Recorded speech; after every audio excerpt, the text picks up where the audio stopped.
Welcome to another episode of OG55 Live. I got Mr. Tommy Toon in the house with me and Mr. Conductor, Mr. Choo Choo Caboose is in the house. We are taking your questions about theme parks, movies, whatever, really, music, whatever you want to talk about, whatever's on your mind, whatever nerdy thing you want to discuss.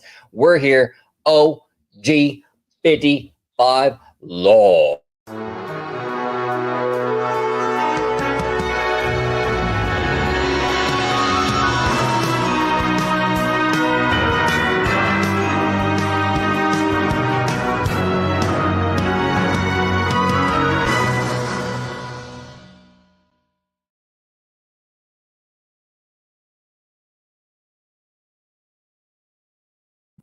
What is going on, fam? We are back. We are live. We are back like we never left. We got Tommy and Conductor in the house. And we got a special anniversary here today. We got Mr. Seymour Duck. He's been a member for 12 months. Happy 1 year. Let's effing go. Seymour Duck, not only is he a member, which Seymour, I appreciate you so much. We all do on the channel for being a member for so long. You're one of the OGs, you know, you've been here since day one with the members. Appreciate you, brother. But not only have you been a member for a whole year, but Seymour, for those of you that are new to the channel, new to watching, he's a regular here on camera as well.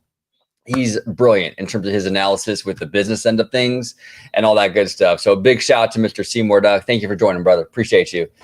I want to introduce my fantastic panel. Tommy, I'll start with you, man. How you been?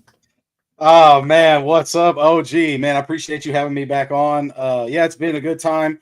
I mean, I just caught up with you at Capture the Magic, so yeah, I'm excited back to Top Shop. I'm ready to see what these questions are. I'm not sure what people are going to talk about. Maybe Halloween, but yeah, bro, I am ready. We got a lot coming up. Me and Conductor me and you as well, man, coming up. Yeah, it's gonna be a fun time. But yeah, man, you can find me at Tommy Toon World on YouTube, man. That's where you can find like food reviews, Vegas stuff, you know, theme park stuff. And then on Instagram at TommyToon_. That's more like daily activities. So, you know, you can catch me on those. There he is. Show some love to Mr. Tommy Toon. We got Conductor back on the channel. Conductor, how you doing? And where can everybody find you on social media, sir? Absolutely. And I feel like I just saw this guy, about an hour or two ago? Man, time flies. But I am Theme Park Conductor. You can find me on YouTube, Instagram, Blue Sky, TikTok, you name it, I'm everywhere at Theme Park Conductor. You can find me on X at Theme Conductor. You can also find me every Sunday at 5 p.m. Pacific Standard Time for Conductor Sunday live stream, where I have amazing guests like the one and only Orange Go 55 and the food review god Tommy Toon World.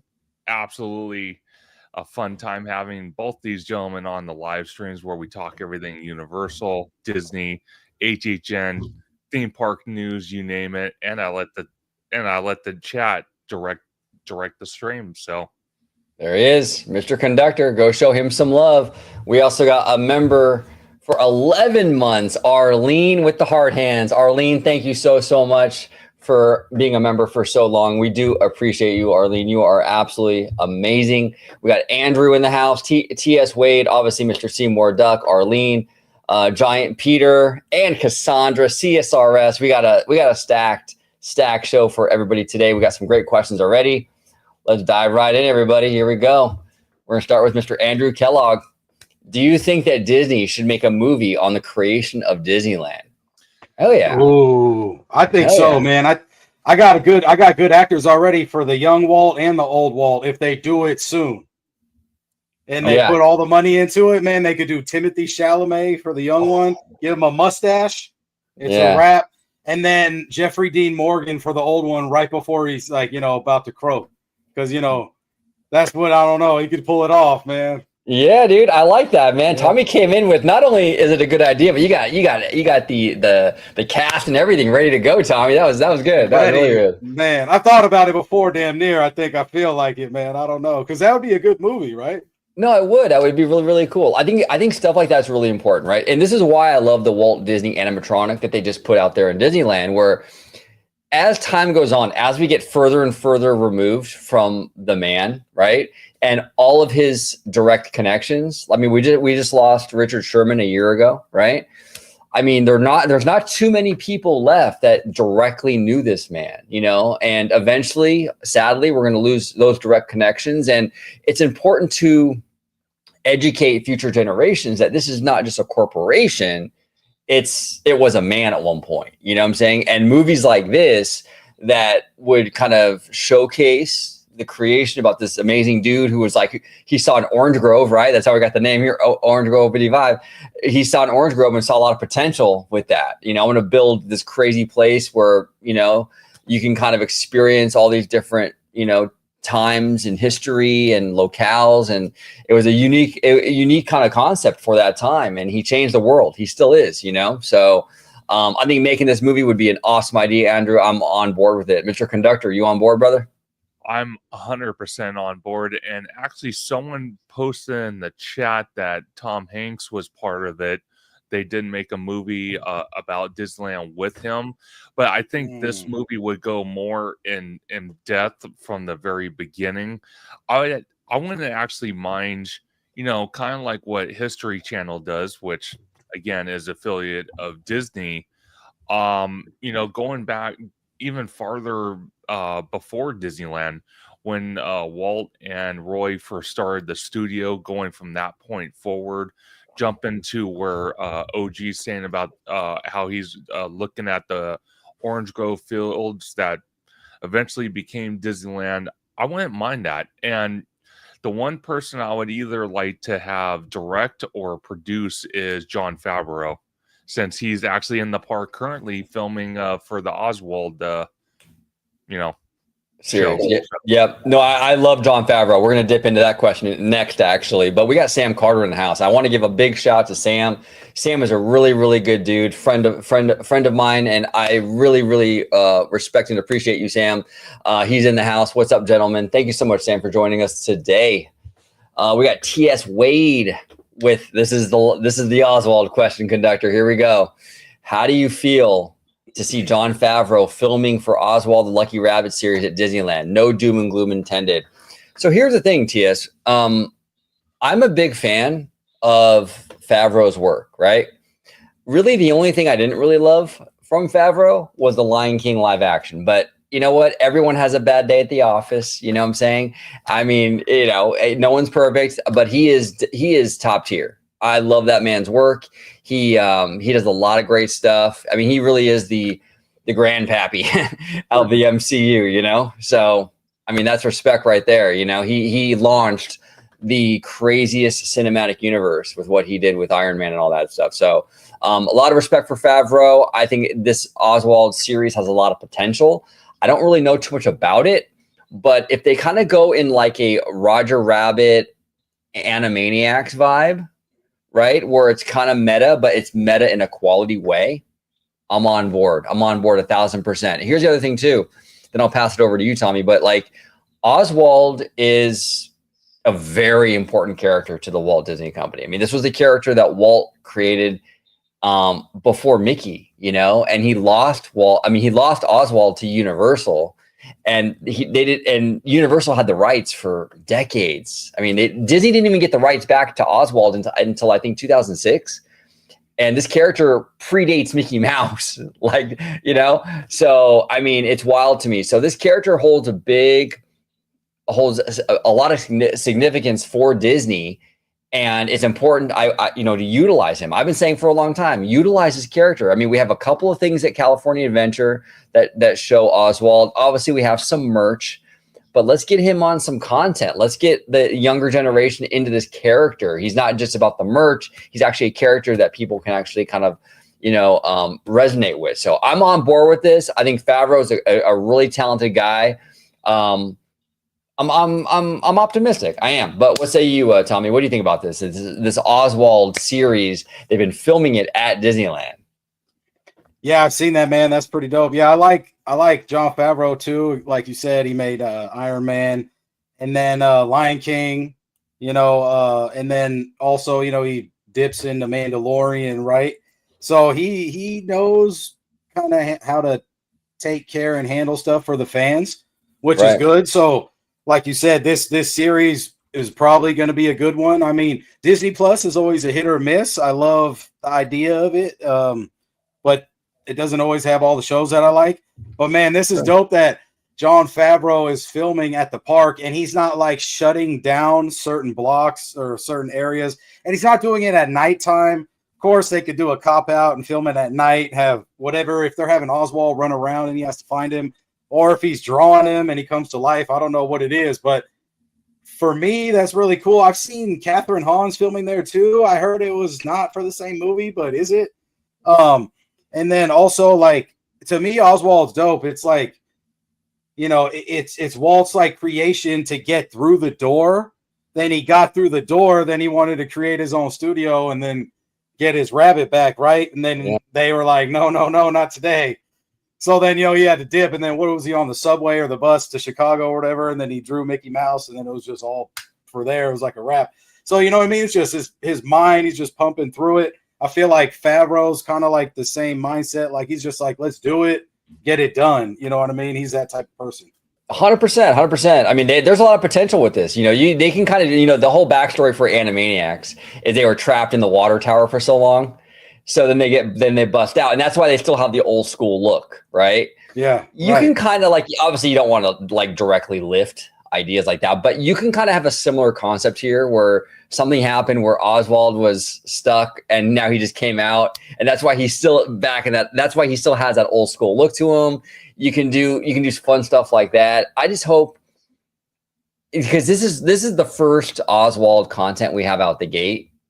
So it has to really deliver, you know what I'm saying? Because this is the first impression to like the normies, like the fans, like, you know, families, whatever, that are going to have of this character. And I really want to see more of this character. So hopefully, and I'm positive, I'm optimistic, but hopefully Favreau can hit a home run. It can be a sleeper hit, you know, and we get more Oswald stuff going forward. What say you, conductor?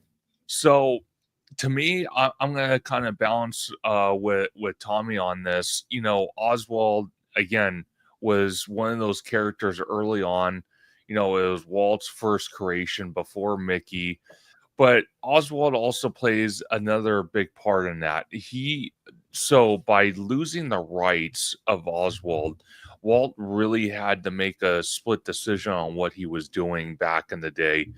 And like Tommy said, being on the train to Chicago, Walt himself, you know, thought, okay, well, I got to take a back seat and kind of rethink how I'm going to do this.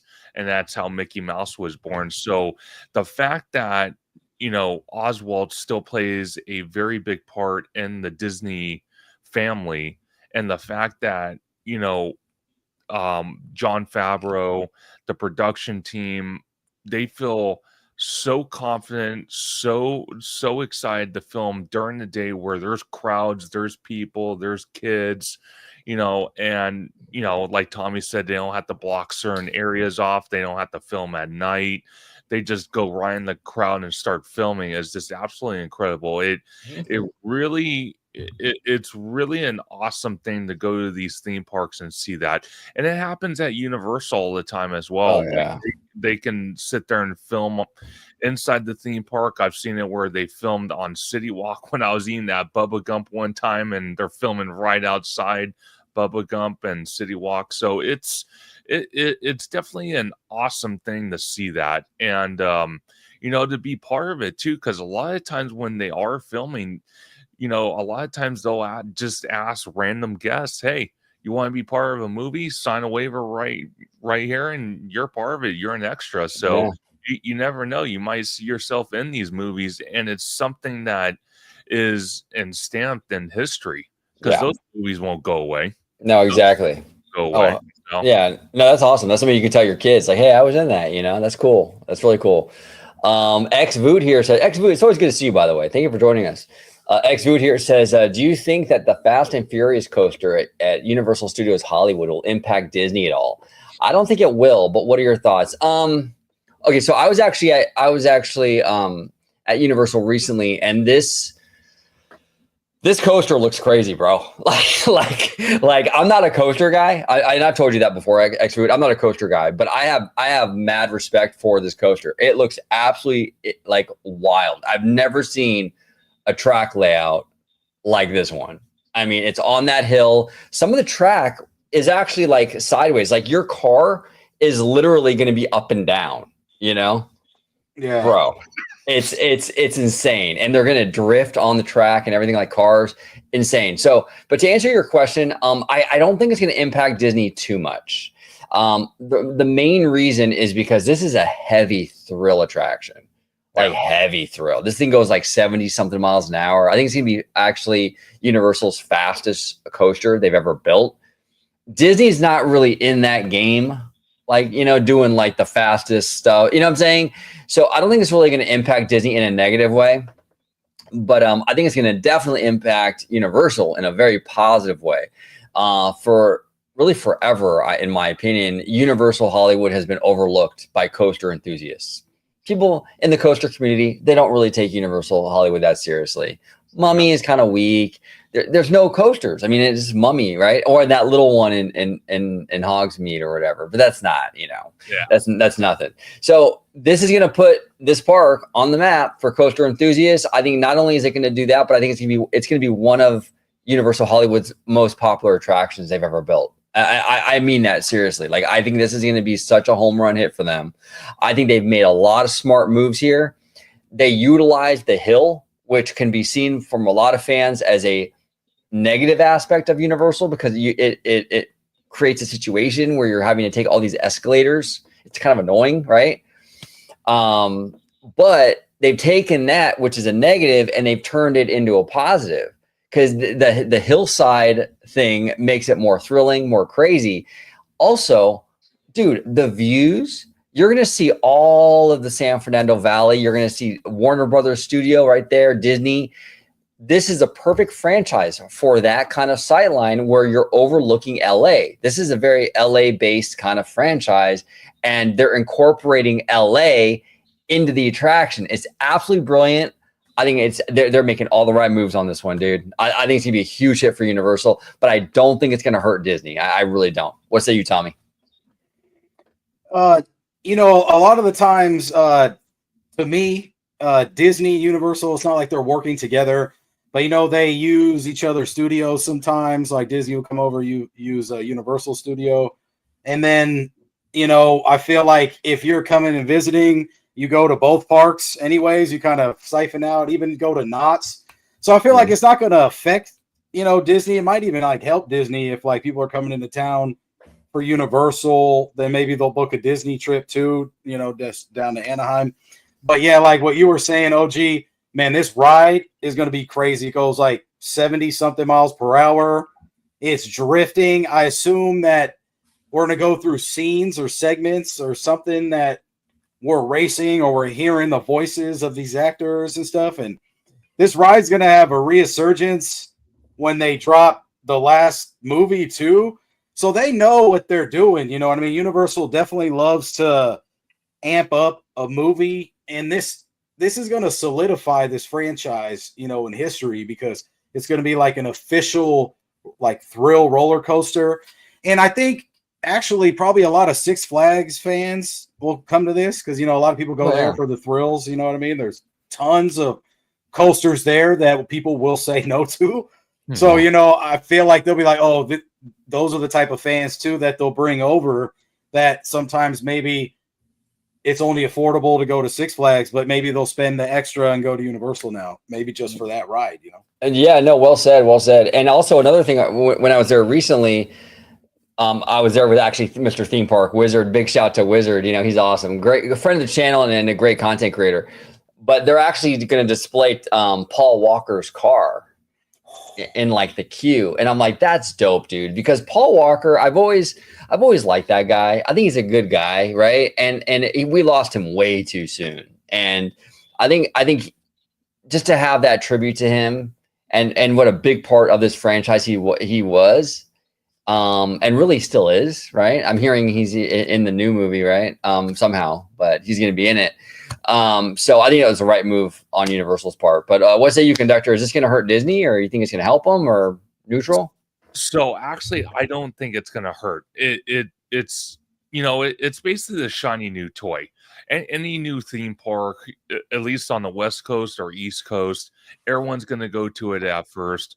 This is a type of attraction where it doesn't cater to everybody, because you have to have the stamina to ride a ride like this, because like all three of us have stated in the past, this is going to be a coaster that goes minimum 70 miles an hour. It's going to be made by Intamin, which Intamin is known for making amazing attractions, especially coasters. And for anyone that's visited Universal Orlando and ridden Velocicoaster, it is rumored to go faster than Velocicoaster, and then just the velocity, like OG said, when you're on this coaster, you're going to be able to see the San Fernando Valley. And even when you're on the freeway, you can see this thing from a far distance, and that's going to attract people as well. Yeah. And this is only the beginning. As these theme parks invest more and more into the parks, it's great for us. Oh, So- yeah. so- As a consumer, we win 100%. Oh yeah. So is it going to hurt Disney? No. But it, like Tommy said, it's going to bring people in to come visit, which in return, it's going to help Disney. It might help Knott's Berry Farm. It might help Six Flags.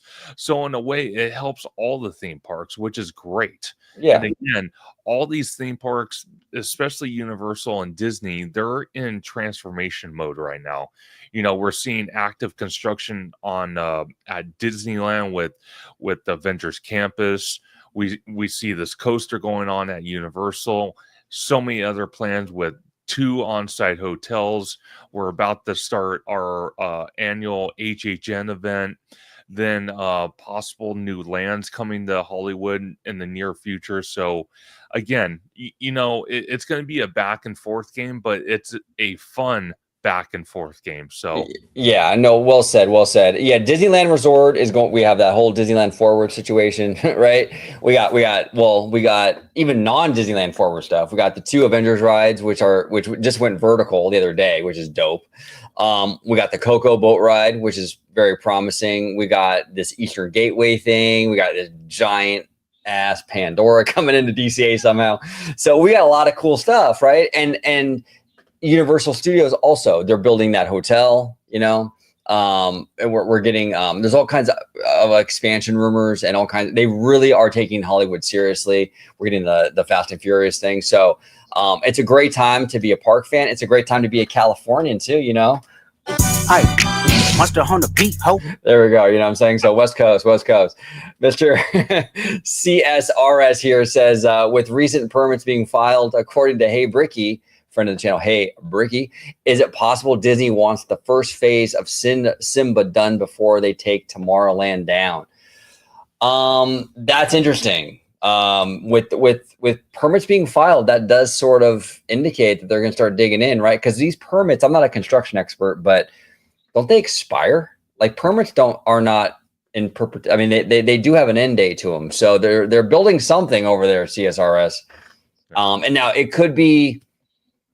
It might not necessarily be like anything cool. Like it could be like almost like set up for when they do want it, right? Like some sort of area where like they can set up like a little backstage thing for like operations buildings or something. That's what they're building right now, just to get it ready for when they do decide to build a land. It could be something like that. I'm not really sure. I gotta watch his video, but I mean, personally, in my opinion, I think they should tackle Tomorrowland before they dip into the Simba lot. Just my opinion, because like I said before, we already have Pandora coming in. That's replacing most of Hollywoodland.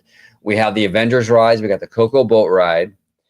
I think DCA is good for like after this 5 years, for like a little bit, they can like kind of settle in. Tomorrowland needs work, dude, like big time, And I don't know. I don't want to wait another 5 years for them to start working on Tomorrowland. I mean, this thing is like this thing should have been done like a decade ago, you know? So, and here's the other thing too, and we'll talk about it, but it's looking like Fantastic Four is not doing that hot at the box office. It opened pretty strong, but it had a 66% drop the second weekend. Now, it's getting good word of mouth. People seem to like this movie, so it could leg out. You know what I'm saying? People were writing off Elemental too, but it legged out like crazy. So this movie could leg out. I hope it does. But that's also going to impact Tomorrowland's future, because I think Disney was really banking on this movie being a big hit. And it's really iffy right now with that. So we'll kind of see. But what are your thoughts on this, Tommy? I mean, should they start digging into that Simba lot expansion for DCA now? Or do you think they should, you know, work on Tomorrowland before that? Well, it looks like they possibly have the permits, but you know, they try to set that up ahead of time. I heard, well, shout out Theme Park Wizard, shout out you too, Conductor. I know a lot of the times, you know, I don't know if permits take a while to get set up and stuff. So, you know, I leave that to you guys to explain that. But, you know, to be honest, like, I'll probably wait a little bit, have them finish all the projects at DCA that OG mentioned, and then come handle, you know, that a little later and then do Tomorrowland. Because like you said too, Fantastic Four is like kind of, it's not tanking, but, you know, people get bored. And I almost was going to blame it on that it's almost Halloween season, but then Thunderbolts came out in May and that kind of didn't do hella numbers either. So, and then Captain America in February, which, you know, to be honest, February doesn't really sell often for movies, so you'd think they would have hit harder. I don't know, maybe it's time to move it to a different thing. But anyways, doubling back, I would like Disney just to work on all these at the same time and just jump in like how Universal does, but I know that doesn't happen. Yeah, Disney likes to really stretch this stuff out over multiple fiscal periods. You know, they really like to stretch it out. But here's the thing, though, you're not going to see them do that same tactic for Abu Dhabi. Oh, Abu Dhabi, they'll be on that shit because they're not paying for it, dude. You know what I'm saying? So that'll be super quick. You know, it's not going to be like how we the situation out here with the domestic parks. Absolutely. What say you, Conductor? So I'm going to take multiple parts on this. So the Tomorrowland thing, one of the things I personally would like to see as the new CEOs coming in next year is to announce something at D23 about Tomorrowland. Will they dig into the Simba lot before Tomorrowland? It's a possibility. You know, the way I see it, because I watched Hey Bricky's, I think it was either Hey Bricky or Bricky Vlogs, I can't remember, but he just did a video that he just released about Tomorrowland and the underground tunnels, which used to feed for rocket rods and some other stuff. And he was saying that basically at some point, Tomorrowland is such a structural nightmare. In order to really get that land corrected, you would have to rip up those tunnels, which would be massive construction to fill in, or to add attractions that would sit on top of those tunnels, which they would still have to exist. So it's a very complicated thing. I can see, you know, like I said, the new CEO coming in, announcing something at D23, but more than likely, they would have to shut down that land, and more than half of that land, the infrastructure that sits there now, would have to be torn apart, rebuilt from the ground up, and just completely overhauled. It's not something, and I don't mean this in a mean way. This is one of those lands you can't just put lipstick on a pig and say, here you go. No, you have to completely destroy it and redo it. But you know, I said on Capture the Magic the other night, which all three of us were on, you know, Fantastic Four would be perfect. You know, there's a lot of references to Tomorrowland. Even Kevin Feige publicly stated at Comic-Con that a lot of inspiration for the Fantastic Four movie came from Tomorrowland. So there's still a possibility. But with the box office numbers being so slim right now and the drop percentage so high, it's really raising the eyebrows of a lot of people. Like, okay, well, if this doesn't work, then what the heck are they going to do? Because, like I said, if you watch that latest Bricky video, he explains how that whole land would probably have to be deconstructed and rebuilt from the ground up. So you can't just slap an IP in there and make it work. Yeah, and he's right. He's right, because the people mover tunnels, go through all those buildings. It is a complex situation. So it'd be interesting to see how Disney kind of handles it. Let's go over to Xboot again. This is a great question here. What's up, Jay Brad? It's good to see you, brother.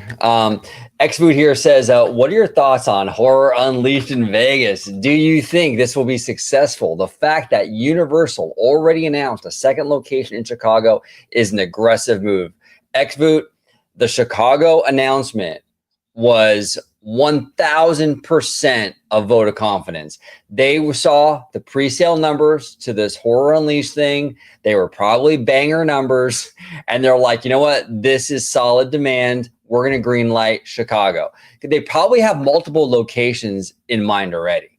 And they're just waiting to pull those levers. You know what I'm saying? So, and the cool thing about the Chicago one is it's like an old newspaper factory. Oh yeah, like you can lean into that building and kind of. I would even utilize a lot of that shit probably looks spooky as hell, dude. Like you can really make that place look dope. But yeah, no, it's gonna be a massive hit. Xboot, it's gonna be a massive hit. I think Vegas is a perfect spot for it. Vegas needs it right now. Vegas is struggling right now. Their gambling is really starting to wane. People are kind of going online for more of that stuff now, and I think it's gonna be a great addition, and I think it's a perfect concept for this area. So yeah, it's gonna be good. What say you, Tommy? Man, I'm glad this question was brought up, to be honest, because we just did a fantastic live stream on Conductor's page today. So to be honest, we're hitting there. We're going to be in Vegas for the grand opening, and I'm super pumped. So for me, it's kind of like what you're saying, OG. Vegas needs it. The older generation of Vegas was about gambling, and that's where they spent all their money. The generation we kind of came from was all about partying, and that's where they got their money, the pool parties and all the crazy parties that they put on. People, buy the tickets, you buy the drinks. But now the generations, that are coming up now, they kind of like to have experiences and stuff that doesn't happen a lot. And Universal is just capitalizing. And like you said, they probably saw the numbers, or they have like a 5-year plan and they're just going to announce one every year. Like maybe when Chicago's about to drop, they'll be like, now time for Seattle, Washington, or now this one in New York. You never know what's going to come. Universal tends to pump things out quick. They probably have property like on the back burner. Like they probably had that Chicago building just waiting, you know what I mean? They're like, all right, let's do it. So let's do it. I'm pumped for this. Yeah, I think it's going to be successful. I'm excited to see grand opening. Sometimes grand openings are hit or miss. Let's see how crazy it is. I'm hoping it's not too crazy so I can do everything I want, but yeah, you'll be there. Man. You'll be there. Right. You're gonna have content from this event, right? So it's gonna be crazy, bro. This concept is gonna make money. Brand new money, brand new hundreds, got a bunch of zeros like a bag of new Funyuns. There we go. It's gonna make a lot of money. What say you, Conductor? Is this concept gonna make some money or not? Oh, 100%. Vegas is the perfect spot to debut something like this. And I said this during the live stream with Tommy earlier today. I said, it's interesting to me. Xvoot says being very aggressive about the Chicago location. I even mentioned it myself. I said, it's interesting to me that Universal's taking a gamble, but it's a good gamble though, because if you look at it right now, if we're going to do a comparison between Universal and Disney, Disney does not have anything like this. Obviously, they're not into the Halloween horror aspect too much. So this is a big win for Universal, and the fact that we're getting all this in the same area as Area 15. Then right next to Area 15, you got a John Wick experience. It's a perfect spot. And then, like I said, with the Chicago thing, how creepy and decrepit is it to put a Horror Unleashed experience in an old magazine or old newspaper building? That's perfect. And one of the things we talked about as well, Universal in the next 5 to 10 years, they're already looking at possible cruise ships that they're going to start getting into for, cruises for the Universal brand. So again, this, when XVoot says, is it aggressive that they're doing this? Absolutely. But it's a positive aggression. And I love that. As someone that is heavily invested in Universal and Disney, but Universal, this is great for me. I love it. You can't go wrong with it. You really honestly can't. And, there's already been several major YouTubers that have already been to Vegas to experience it for media. And one of them is shout out to Five Fires from Mondo. He had, I wouldn't say, kindly say doubts about it. He was unsure if it was going to be great. And he came out with the video. I didn't watch it because I don't want to get spoiled with anything. But one of the things I was told was he was completely in shock how well it was done in Vegas. Okay. So, when you have a major influencer saying that and others, the anticipation is so high for it. Yeah, no, I think it's going to be a huge hit. I think the only question mark I have, sure. And I don't doubt Universal's creativity, because they've shown in recent years, especially, they can really churn out some amazing stuff. I'm just curious how this venue is going to be handled, like January to, like, what I'm saying, like the off season where, like, it's not spooky season. What are they going to do? And I'm sure they got something planned. I'm very curious to see that approach. That's what I'm kind of keeping my eye out for. James Gorgie here says, did you hear that Disney's Hamilton Pro Shot, the same one that was released on Disney Plus in 2020, will get a theatrical release on September 5th in honor of the musical's 10th anniversary? I did not know that, but that is awesome. I actually watched Hamilton. I never saw it in person, but I did watch it on D Plus a few years ago, and I liked it a lot. Actually, I liked it a lot. So that's cool. That's cool. I'm curious. Is it like a wide release, James? Do you know? Or I'm curious how it does at the box office. I don't know. I'll keep an eye on that for sure. But what say you, Tommy? I mean, are you a Hamilton guy, or don't really care? Or where you stand with this? I haven't seen this one. I'm down for plays and stuff and all that type of stuff, but no, I haven't checked this one out. But I love when they do these 10th anniversary things or 20th, and they bring them back to the movie theater, because after COVID, like you said, this is 2022. After COVID, it's like the movie theaters try to get people back, and 2020 was a big thing, so it's good to have them actually show stuff. And I don't know, I love that they're doing it, to be honest. I mean, I probably won't be able to make it either. I mean, I don't know, I haven't seen anything on it, so I don't know if it's in every theater like you said, or mass released or not. Yeah, it might be a limited release. But what say you, Conductor? Is it something that you would check out, or don't really care? So I actually saw the movie on D Plus as well, like you said, OG, and I was very impressed by it. The fact that they're re-releasing it and giving fans the opportunity to kind of experience it once again, because 2020, we all know it. It was a very dark time for the country, for other countries as well.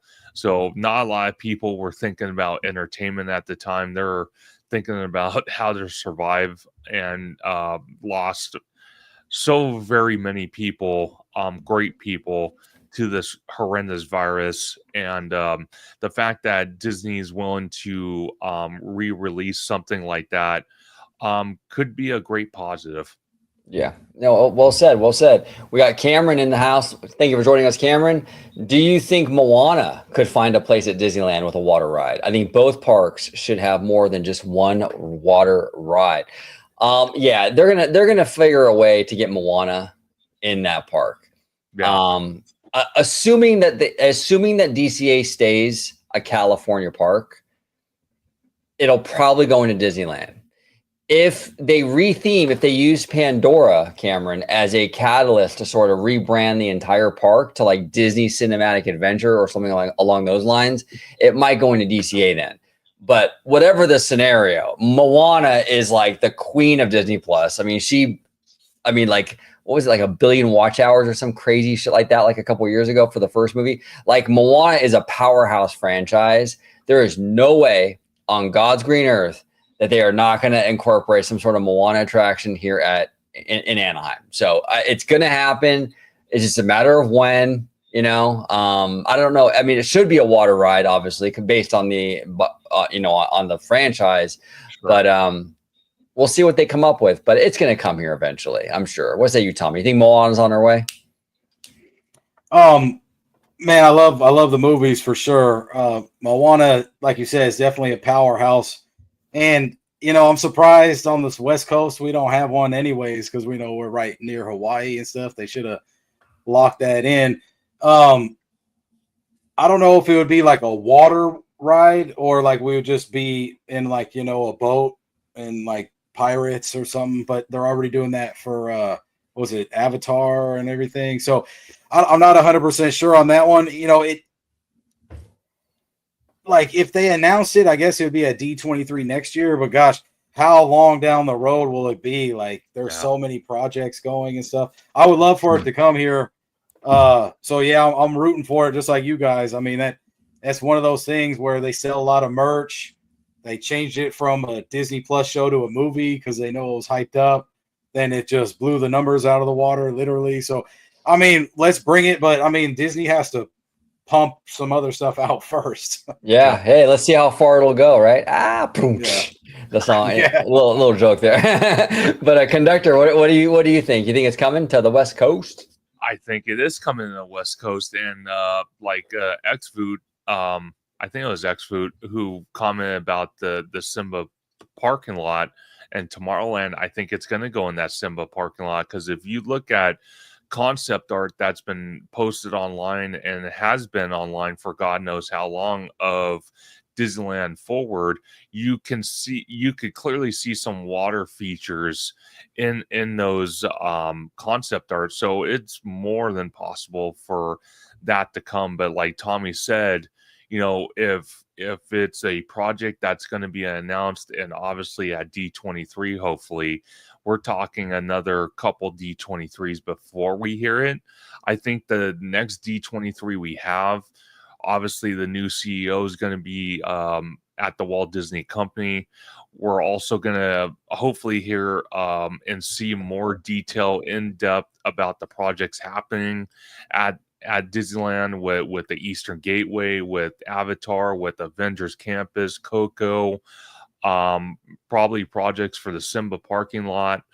Also, I state this heavily that I think next D23, because there's already all these projects that were announced at the previous D23 that OG and George from Citrico Central were at.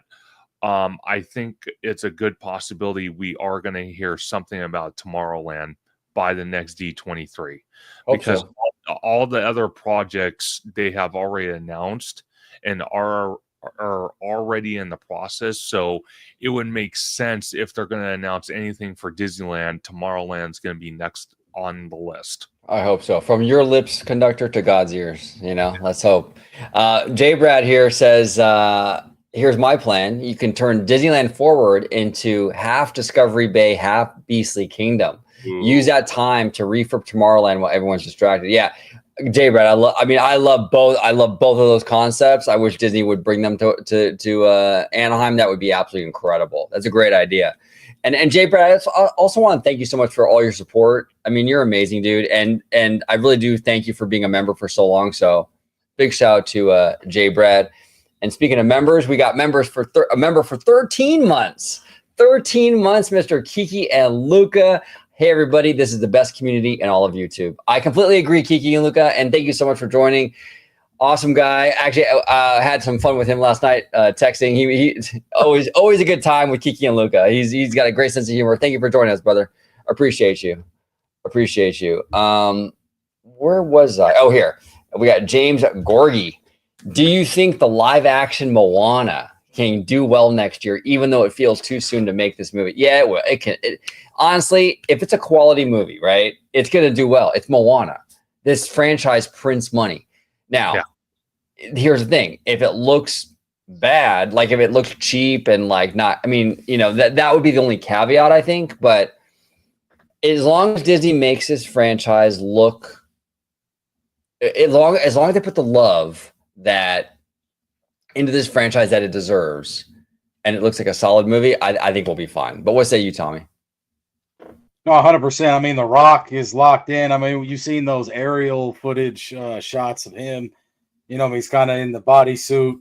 I mean, this is going to be a crazy thing. I mean, they said that they were at first going to CGI him on top of or a body on top of him, or have him wear some gear so then they could CGI it after, but they decided not to and go practical. So, I mean, I think they're putting big bucks on this, and they're thinking it might even go like above Lilo and Stitch and stuff. So, I mean, I think this is one of those ones when Disney has something, they should really lock in.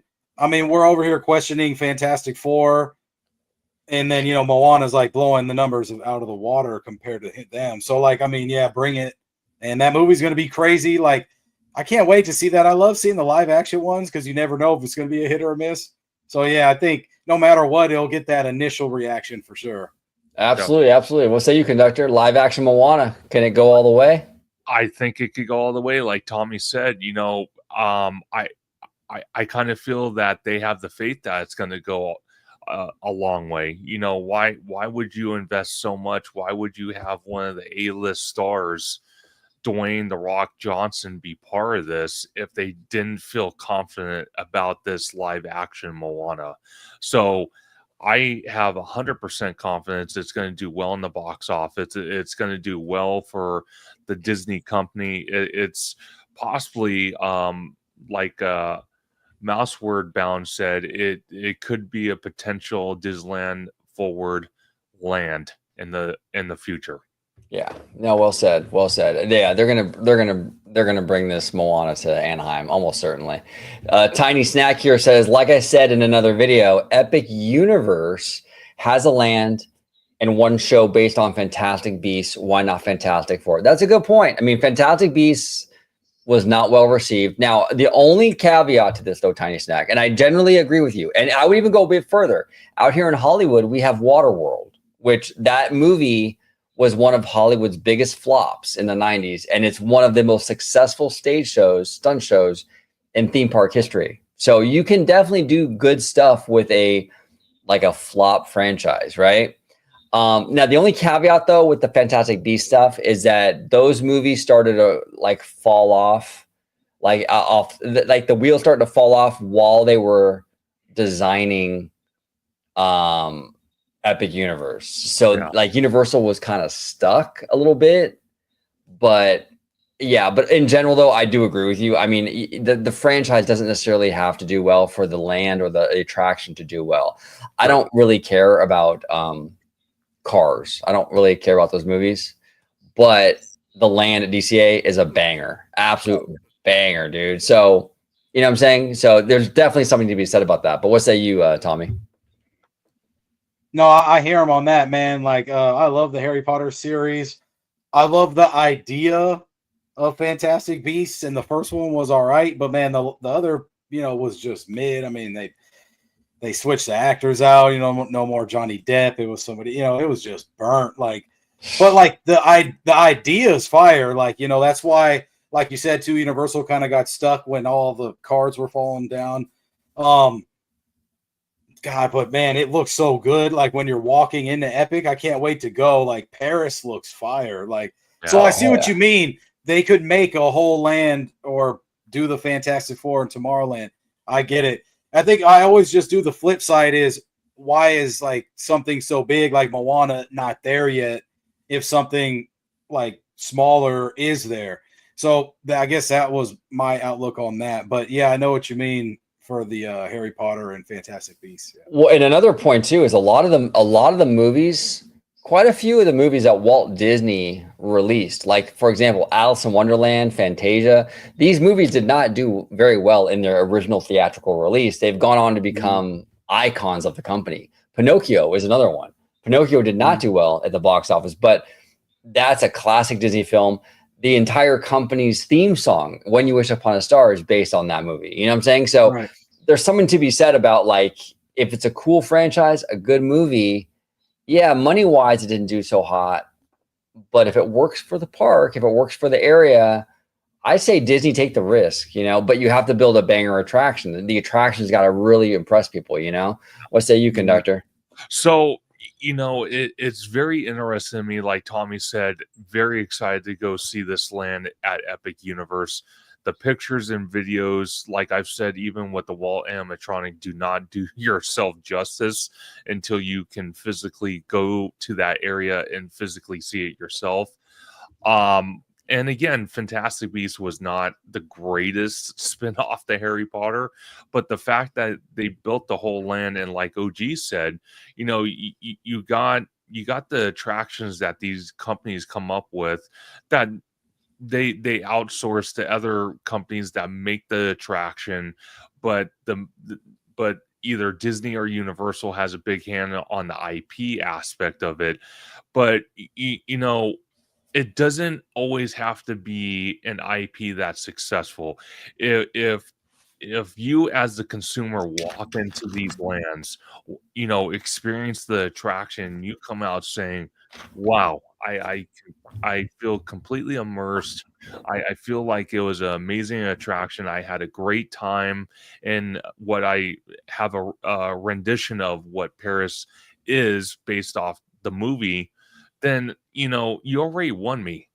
You know what I mean? Again, you don't have to have an IP successful in order to put it into the park. And, you know, one of the things that we've talked about the last couple of videos, you know, spread across different channels is the fact that, you know, Tomorrowland has been such a disaster for God knows how long.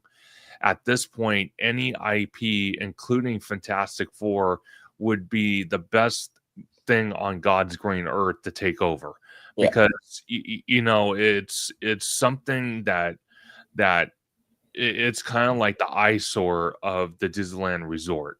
Now, the Walt Disney World's version, I don't feel it's that horrible. Ours is more decrepit. So you know, when I look at something like this, it again, it just states the fact you don't always have to have an IP that's great in order to make it into a land. But like Tommy is saying, though, a lot of IPs that come from these companies that are huge banger hits don't always make it in the biggest way in the parks. But yet the sucky movies or the sucky TV shows have a big, you know, a big spot in the theme park. So again, it really honestly depends how the company can make the every average day guest immersed. Yeah, well said, well said. Mr. Seymour Duck, Mr. Duck, he says here, Warner Brothers CEO David Zaslav says the Harry Potter TV series will run for 10 years. Your thoughts? So Duck, Mr. Duck, I'm glad you brought this up because we just talked about Fantastic Beasts, right? Now, from what I understand, Fantastic Beasts, we're supposed to have like 7 movies or something crazy like that, right? But the wheel started to fall off like after a few of them. So, and then they ended up having to cancel that whole series, or there were movies, but it was a whole series of films, right? Yeah.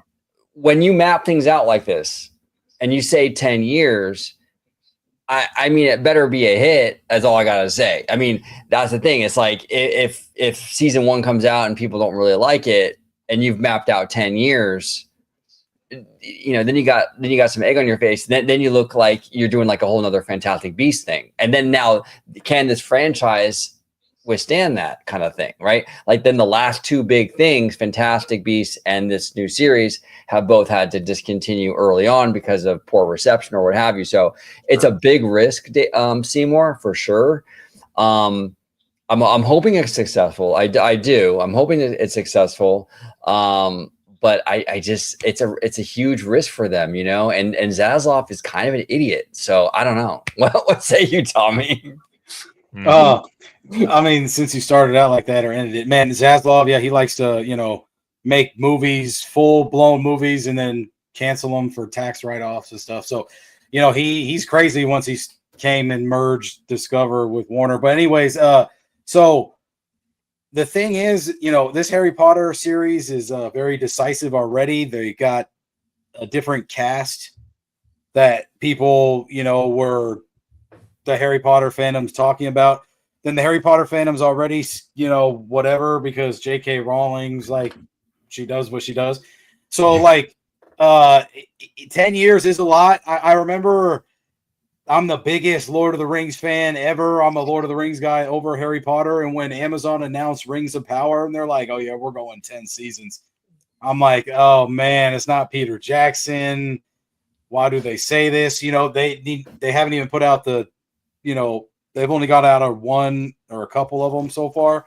Yeah. So for me, you know, at least get out the first season, because The Last of Us season 2, you know, was kind of canned, and Last of Us, the first season, they were on top of the world. So they may come out with Harry Potter and it may not even be good. People may not even like it. And then now what are they going to do? I feel like Zaslav may have seen some of the early works of it, maybe. And I'm not even going to lie, Hagrid looks pretty good when they're walking down into the subway area. It looks pretty good. They look pretty well on, but it's just like the receptiveness, you know, of the fans is going to be hard, you know, to win over, I think. But this wizard stuff is like, people love it and there's not enough of it. So I feel like if they could hit with it, they'll be fine. It's just not a movie. So that's what's hard, you know? Yeah. Well said. Well said. Conductor, what do you think, man? 10 years, a long time. 10 years is a very long time trying to make a movie franchise into a TV series. And Zaslav is trying to stretch this IP to the point of what we've seen in the past with like TV shows like The Office, like Friends, you know, The Big Bang Theory, and so many others. Would it withstand 10 years? Would it, you know, if it does flop at some point after the first season, would it hurt the Harry Potter franchise in general? Would it cause Universal to take a second look and say, do we want to put more Harry Potter into our parks, or just, you know, put the foot on the brake for that? So there's a lot of what ifs. But I do have to say, the fact that some of the original cast members, I'm not talking about Fantastic Beasts, but I'm talking about the Harry Potter franchise, is willing and has publicly stated they're willing to make cameos in this TV series, is a positive thing. So that could help.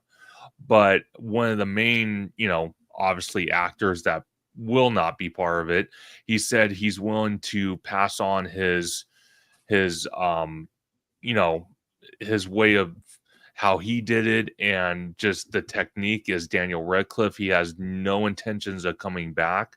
But then we see Tom Felton doing the Broadway shows in New York for the Harry Potter and the Cursed Child. So there's opportunity. It's how they execute. You know what I mean?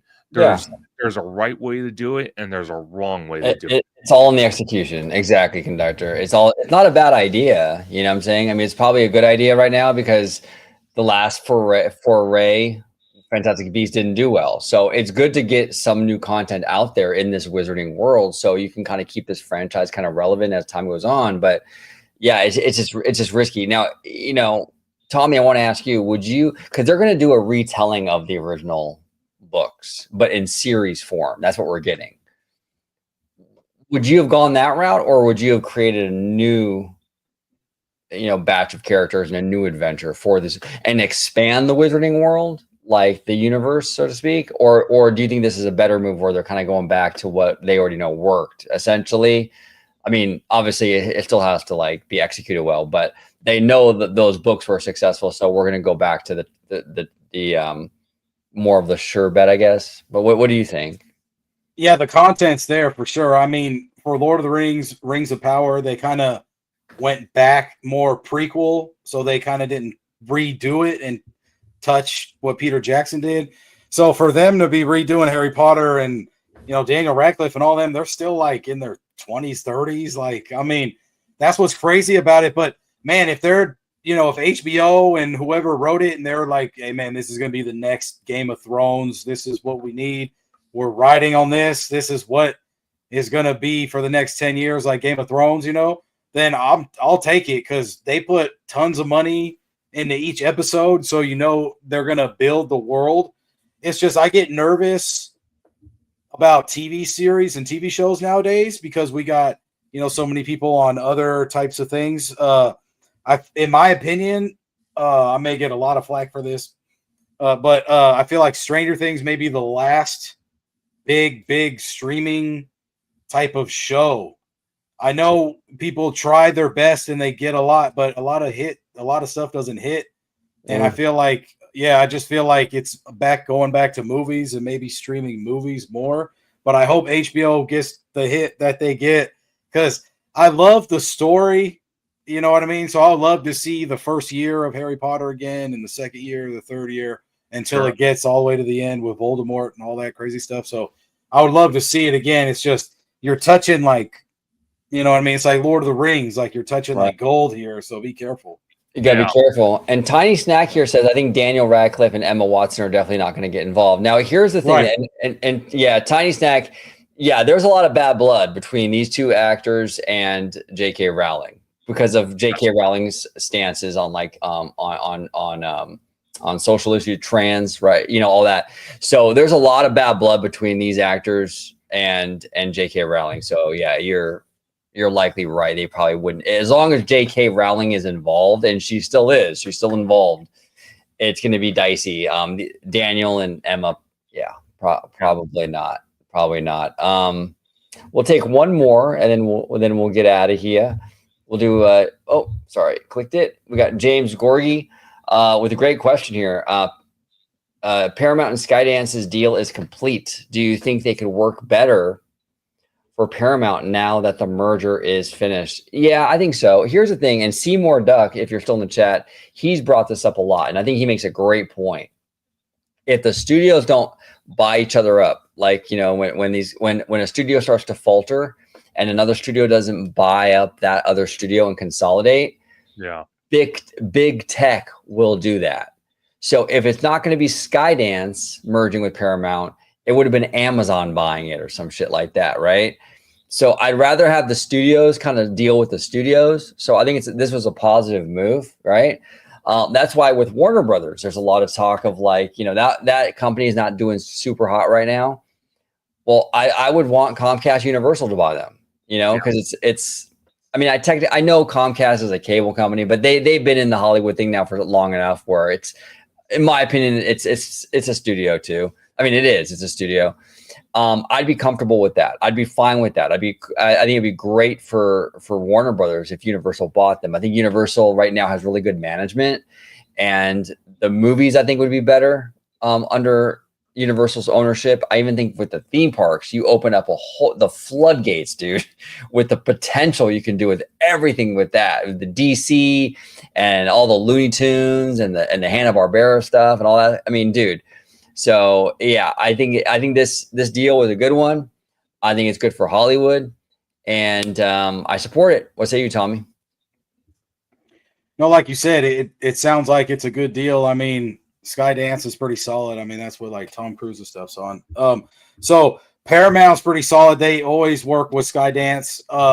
Like OG was saying, it would have got bought eventually by someone else, and you know, I can't say. I mean, Disney doesn't need everything. I mean, Disney just bought WWE's rights for streaming for through ESPN for like some odd amount. So you know what I mean? When are they coming to the point where they're like a conglomerate monopoly? But anyways, Paramount, they tend to show that they're still a heavy hitter in the game. I'm cool with that. I love Paramount. I used to love going to Paramount's Great America when they were partners with it.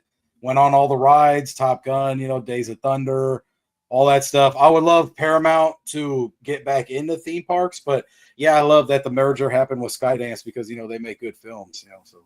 Definitely. Well said. Well said. What say you, conductor? What are your thoughts on this? So I think it's absolutely amazing that they are doing that. You know, because you have conglomerates like Amazon, who, by the way, is now going to be in charge of the next James Bond movie. So that's going to be really interesting. But, you know, talking about, you know, merger, and OG said it best. I've said it multiple times.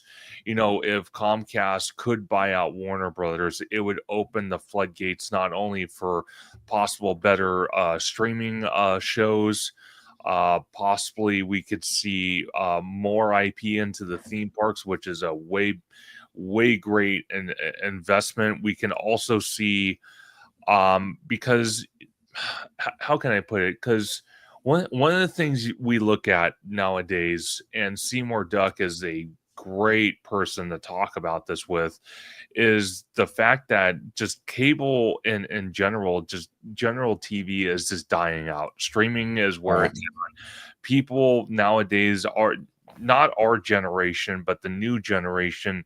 They're in, no offense, but their attention span is so short. You know, when you put these movies out, these TV shows, you have these IPs in the theme park. It's almost like it's a hit or miss situation. If you put it out there and they don't attract the newest generation of interest, then it just dies off. That's why we're seeing like Fantastic Four. It's based off the 1960s. And the 1960s is not really catering too much to the new generation. And again, it's a hit or a miss.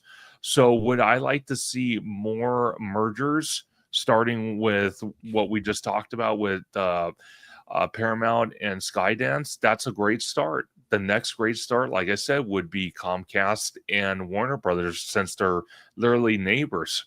And again, the possibilities are endless. They are. Hey, OG, man. Hey, let's end it on this question because this is a light note. Sure. I love light questions. Those are my favorite. The James Georgie one, butterbeer or blue or green milk? Oh, so blue or green milk from Galaxy's Edge was and is still top tier to me. But you're saying butterbeer. Yeah. So every form of butterbeer is way past it. Like way past it. I mean, you could hold a meeting with butterbeer passed out. Like, I mean, this is like, it could be elegant, man. It could keep you, it could get you cool, bro. It could keep you warm. I don't know. It's a whole bunch of everything, man. The only thing I haven't had is butterbeer, like spiked butterbeer. You know, when's that? Yeah. You know, well, hell yeah. That'd be cool. I know butterbeer goes way, way beyond and has such a huge fan base. You know why? Because it has the Bricky stamp of approval. That's all I need right there. There we go. And it gives you a cool mustache too. She's right. Oh man, it does. Yeah. She's absolutely right. And Arlene says blue milk is refreshing though. Yeah, you know, it's funny. It is. It reminds me of like those like slushies you get like at boba places or something. Yes. Right. It's not really milky. It's more slushy, you know, which is surprising. Yeah. But I want to thank Cassandra, Arlene, Mouseford Bound, Tiny Snack, Sam Chat, Jay Brad, everyone who joined us today, Kiki and Luca, Xvoot, everyone here is amazing. Nathan Corpus, what's up, Nathan? Big shout out to Nathan, Tiny Snack. I want to thank everybody for being here today. But Tommy, awesome as always, brother. You got a busy couple weeks. Look who we got in the house. We got Arlene in the house, but we also got Mr. Theme Park Wizard. Hey, Wizard, what's up, boy? What's up, Wizard? Oh, yeah. Tom, you got a busy week or so coming up, and we're gonna be hanging out pretty soon. I'm looking forward to it, bro. But any final thoughts and where everybody can find you on social media? Yeah, man. Thank you for having me on. I love coming on OG55, man, hanging out with you guys, man. I always talking shop. It's great. Like you said, busy month actually coming up, man. And I'm gonna lock in with you in like a couple weeks for sure. We got a lot of content coming. So check out my YouTube page at Tommy Toon World. That's gonna have some good food reviews and maybe even some different content because we're gonna have a lot of people together at one point. So I'm trying to think of something great. But also you can find me on TommyToon_, which is Instagram, right? And that will be day to day. And you could see what I'm doing before I drop on YouTube. So that's what I like doing a lot. So Vegas on Wednesday, I'm loving it. Horror Unleashed grand opening Thursday. Let's do it. There we go. And Mr. Conductor, where can everybody find you on social media, Conductor? Absolutely. My laundry list of links. You can find me on YouTube, Instagram, Blue Sky, TikTok at Theme Park Conductor. You can also find me on X at Theme Conductor. You can also find me on Conductor Sunday livestream, which I just had Tommy Toon World earlier today, which is now live on YouTube. Please go check it out. We talked everything from Horrors Unleashed to HHN to the fantastic couple days we're going to have with Orange Grove 55 and our good friend George Citrico Central for his B-Day. It's going to be such an amazing time. Cannot wait.